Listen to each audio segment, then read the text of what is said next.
Here we have a 2018 MacBook Air that came in for no power. This one is model number A1932 and board number 820-01521. The motherboard looks something like this. We already disassembled the board right here. And before we proceed with the repair, let's read what the customer wrote.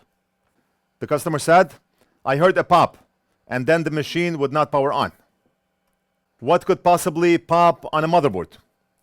We have a motherboard that looks like this. A lot of capacitors, a lot of coils, a lot of resistors.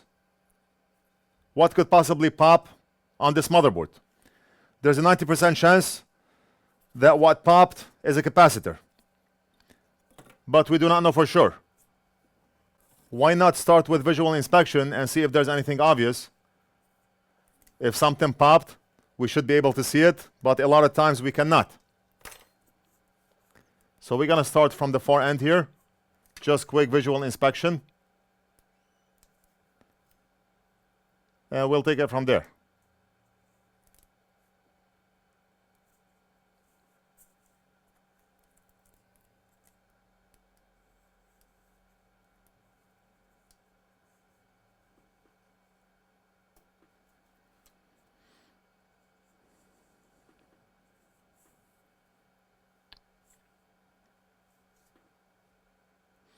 This side of the board is super clean. I do not see anything obvious. If we flip the board, we have our Wi-Fi chip here.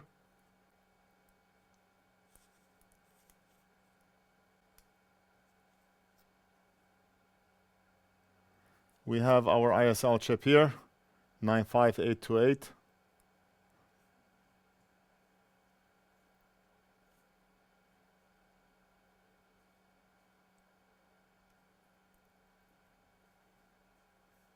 TPS chip, and of course our CD chips.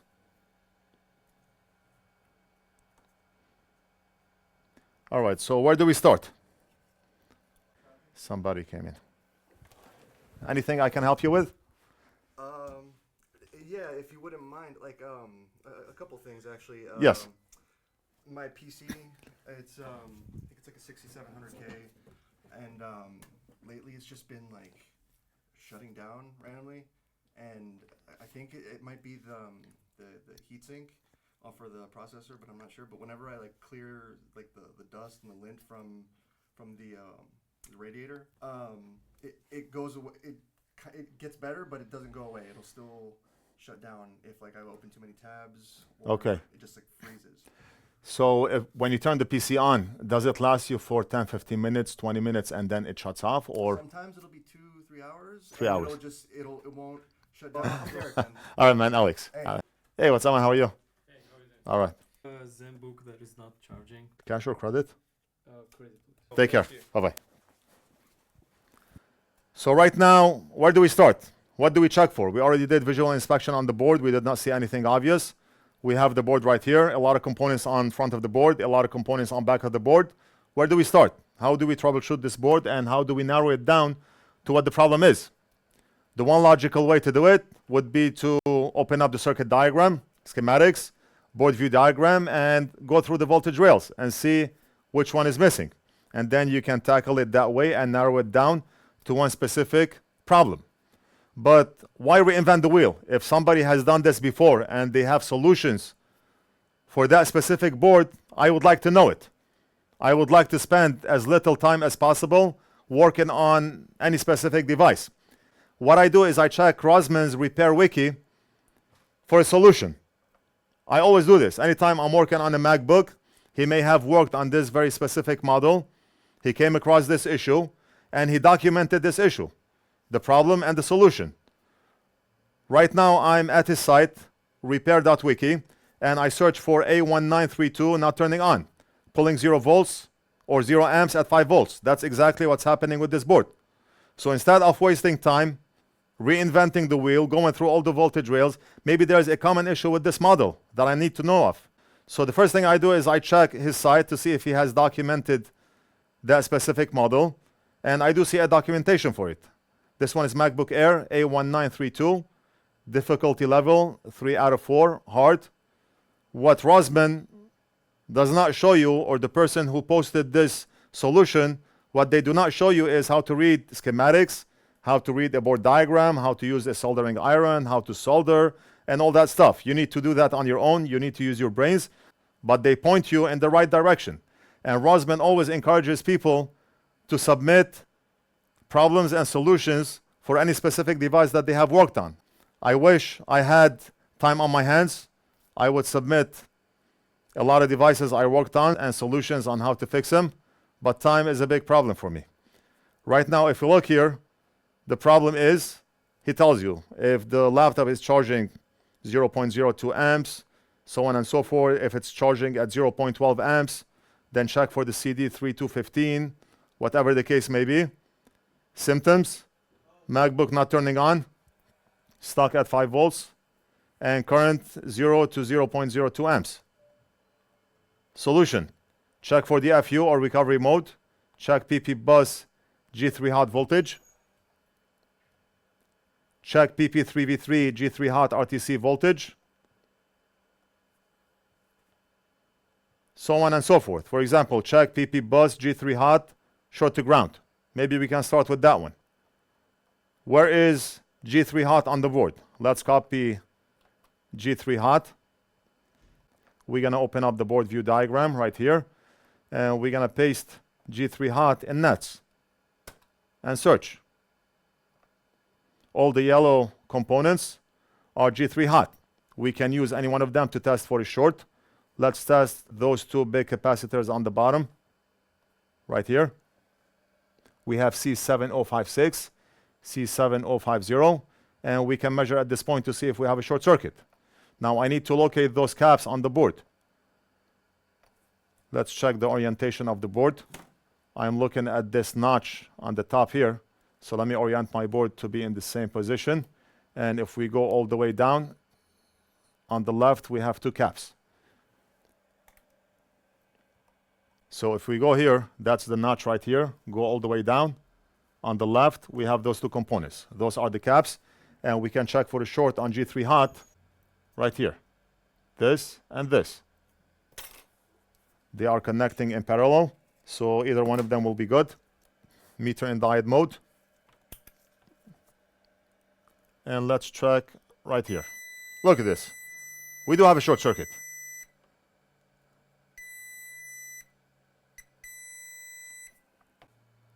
You see, we figured out that we have a short circuit on those caps.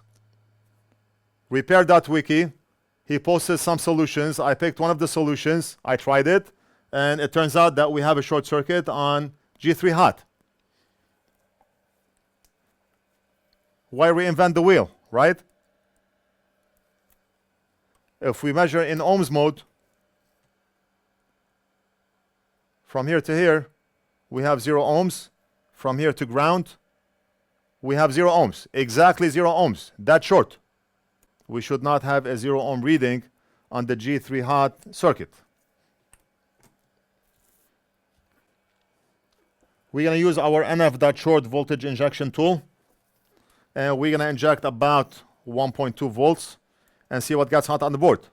If you're in the same type of business or you do this as a hobby, you can buy our voltage injection tool from NorthridgeFix.com, along with all the other tools that we use here.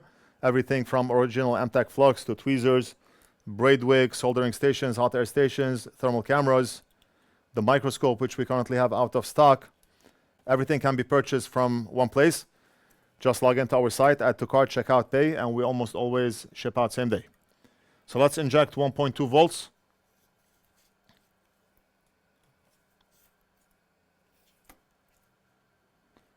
At the cap, I'm injecting voltage right now. I do see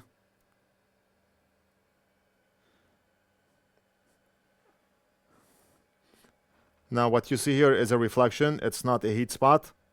You have to be able to differentiate between a heat spot and a reflection. Look at this. We have something hot here, but heat is not coming from the side of the board. Heat is diffused, so most likely it's coming from back of the board. So while I'm injecting voltage at the capacitor, I'm going to grab the probe and the board, and I'm going to flip the board. And look at this. Look at that component. What's that component here?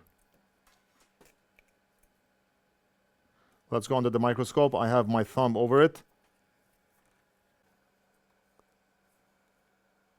And right there. That's the component that got hot under the thermal camera. We injected voltage at G3 hot, and that's the component that got hot. Let me mark it quick before we lose it.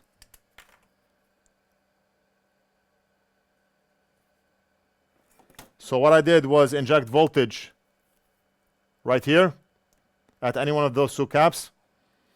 We inspected the board under a thermal camera. We saw diffused heat right here on this side of the board. I flipped the board, and this component had heat on it, and you can see it like daylight. This guy is most likely the problem. If we go to ohms mode or diode mode or ohms mode, let's measure from ground to this point here. We have a 0 ohm reading, and we have a 0 ohm reading. This guy is most likely the problem. All the heat was focused on this very component. So I'm almost 99% positive that the problem is this component here.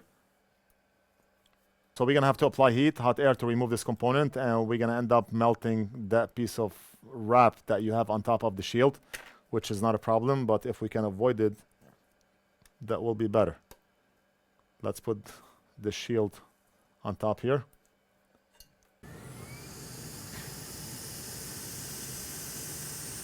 We also have plastic, that plastic connector on the side. We do not want to burn it, so we have to be careful.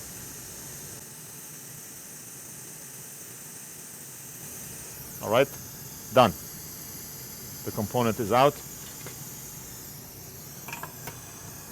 And we did burn that connector slightly. Not too much. What can you do? Let's see, do we still have a short circuit?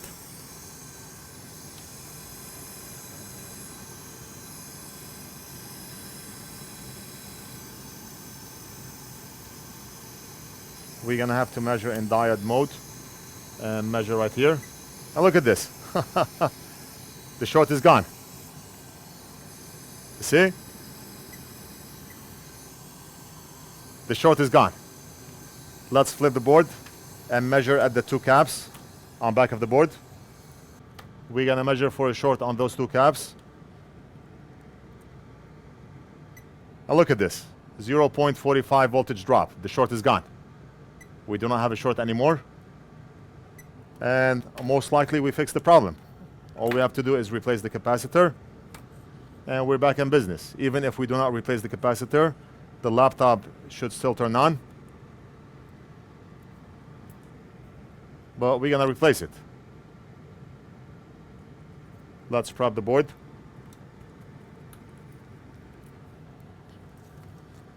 Now what I could have done to remove that component was use low melt solder. And we could have removed that component without using hot air. I was very careful when applying hot air, and still that connector slightly burned from the very top. Not a big deal.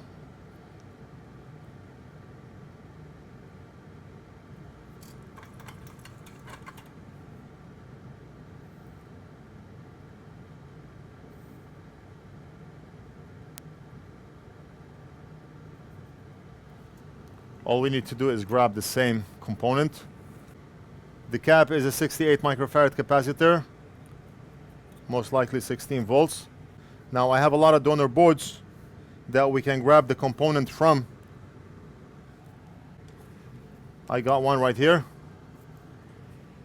and I'm not sure if this one is exactly the same board, but as long as we have that component.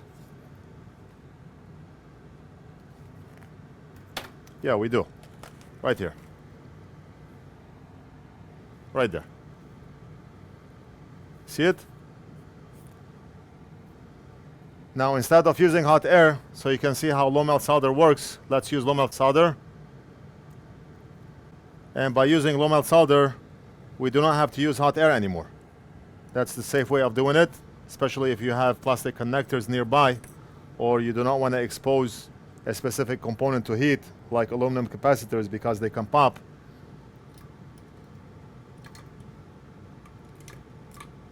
Low melt will do wonders here.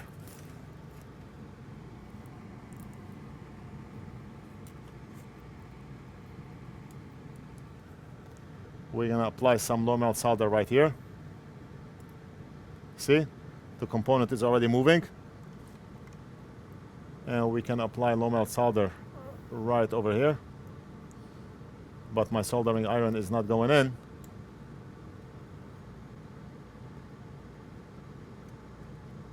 Done.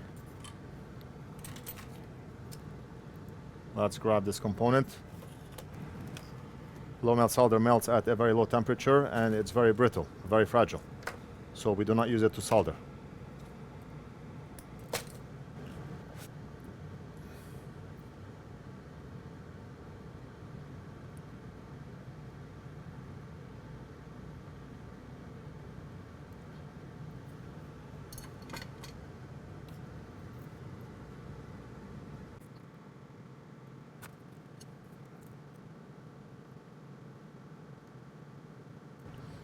Done.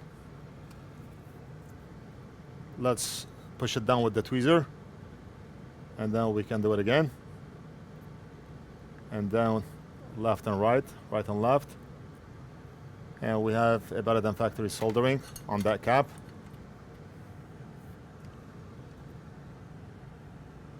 And now the customer has a unique motherboard because both those caps, they look different, one of a kind. They behave the same, but they look different. And we have that melting on the connector stamped by NorthridgeFix. People pay money for this. What are you talking about? That's a badge of honor right there.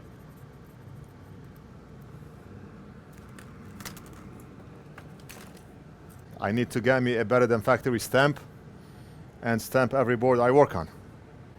Like a small microscopic better than factory stamp.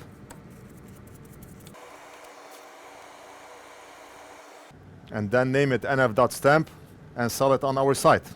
How many of you would buy it? All right, we're done. I'm gonna hand over the board to Big Boss to reassemble and test, and I'll be back to finish the video. And let's check. Will it work?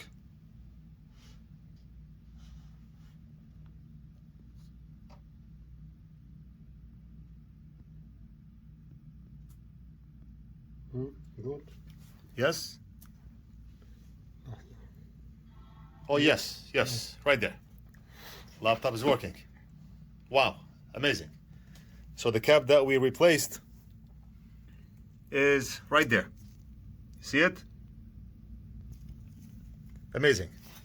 Amazing. Look at this. Look at this. والله ملك يا اخوان ملك. Thank you, Big Boss, the boss of all bosses. I hope you enjoyed the video. Let me know what you think. Leave it down in the comments. Don't forget to like and subscribe, and we'll do something else in the next video.